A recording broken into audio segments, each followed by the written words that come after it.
Hey everyone, Miss GoElectric here. I'm at the Consumer Electronics Show 2024 here in Las Vegas, and I've been walking around seeing a lot of really cool e-mobility products, but this one caught my eye. I'm here actually with Sarah Houde, and she is the CEO of MileBox.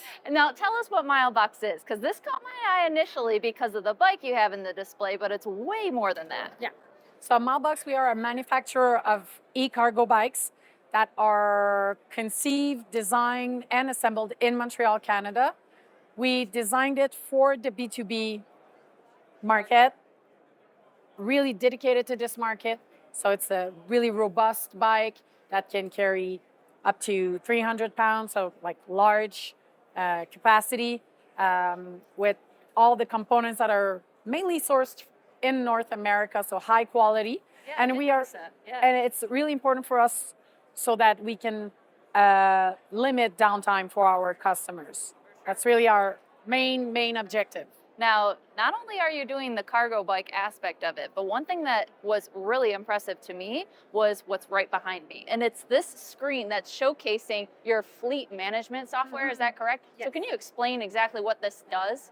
Well, the customers that we had been speaking with told us that it was really important for them to be able to track their bikes real time, see what their riders are how they're doing, see the state of charge, the state of health of the bikes, and again to limit downtime, to have an idea of maintenance, how if we could do predictive maintenance to again limit the downtime. So this is what we've created, so you can really see live, real time, what are your bikes basically doing, how the speed that they're traveling, the state of the battery, how much distance they traveled today.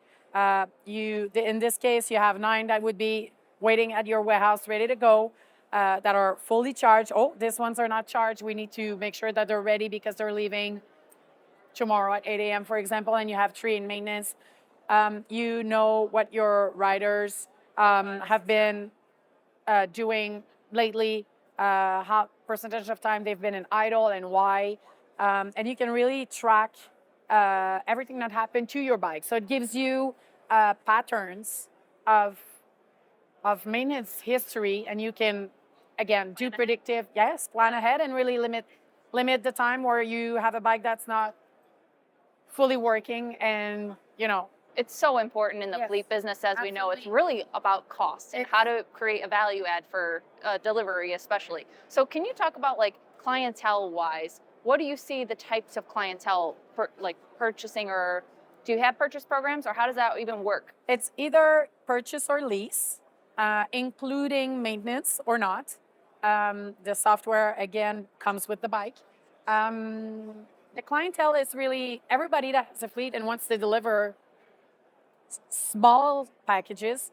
So it could be restaurants, it could be local pharmacies, of course, delivering companies, Logistics, yes. logistics companies, also institutions such as university campuses, for example. They're delivering a lot of stuff within their campuses, hospitals. So institutions generally that are operating a fleet right now. And all of our studies show that it's way cheaper to deliver with a bike than to deliver with a truck. Yeah. It's way faster in urban dense areas that are congested with traffic, and it's of course way greener. It's like 95% less GHG emissions. So in cities where you will get more zero emission zones, it will definitely be something that will differentiate delivering companies from one another, and you will be able to deliver faster, quicker, cheaper, with a better margin. Do you have like a general idea of like what the cost savings would be for someone that's doing a traditional logistics route in comparison to this last mile delivery in a MileBox? Yes, as we're seeing right here, the studies that we have is 60% cheaper to deliver with an electric bike compared to a um, diesel or gas truck. So it's 60%, 65% cheaper and 60% faster in cities such as this study was done in London, but we have similar statistic or result in other cities as well. Now, what's interesting to me is that how did you get into this? Because this is a very niche type of business, and the fact that you've brought this fleet element into it, I think, is so impressive. But what is your background, and how did you? So in 2017, I founded an industrial cluster in electric and smart transportation in Quebec. That's called Propulsion Quebec. We were an association of EV manufacturers and charging stations, but we were also an economic development agency for this industry in Quebec. And we would also act as a think tank because we were publishing a lot of data and studies, and seeing the evolution of the EV industry since 1917 to this day. I've seen so many new, and we can see here at CES how so many new vehicles were developed in an EV version, but there were no electric cargo bikes really on the market that were made for the B2B market. And this was really something that I noticed as an industry specialist, let's say, or insider, yes. So this was really something that I thought would be amazing to get into as a new entrepreneur. And I met with Innovobot and two other investors that had developed this prototype.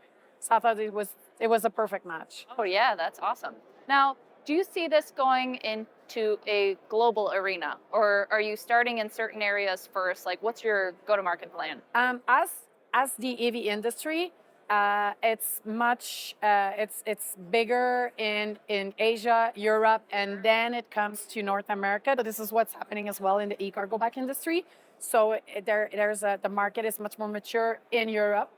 So we have customers in Europe that are already interested, and we have made sales in Europe first. But we think that the North American market will follow. Again, as I mentioned, because cities have GHG emission reduction objective, more zero emission zones, and generally the bike industry is growing very fast. We will also contribute to this evolution by, lobbying and making recommendations to cities and state government so that they consider more incentives for cargo bikes, just like they do for other EVs, more infrastructure, charging infrastructure, and that's so that it becomes more mainstream and less niche. Oh, absolutely. Now, if someone was interested in going with you as a product and in the fleet services, can you just give us like a brief step-by-step on how they would want to integrate that into their business? Yeah, so they would contact us and we would go and meet with them, evaluate their needs, how many packages they're delivering, what kind of packages they're delivering, what are their warehouse, like how their facilities, where they're located in the city. So we would help them make an analysis of their needs, and we would help them integrate the product into their operations and see how the fleet management system here will connect with an API to their system that they very probably already have. This box here is great for storage, but are there future applications where you'll have some kind of climate control in there Absolutely. as well? Yes, absolutely. We will offer it insulated. So if you want to heat it, for example, or refrigerate it, depending if it's groceries or restaurants and meals. So yes, this is definitely something that will be of a great added value. Oh yeah, and there's so much storage in there. Well, thank you so much, Sarah. We appreciate it. And thank you all for watching this latest video. And until next time, drive, fly, ride. Go electric.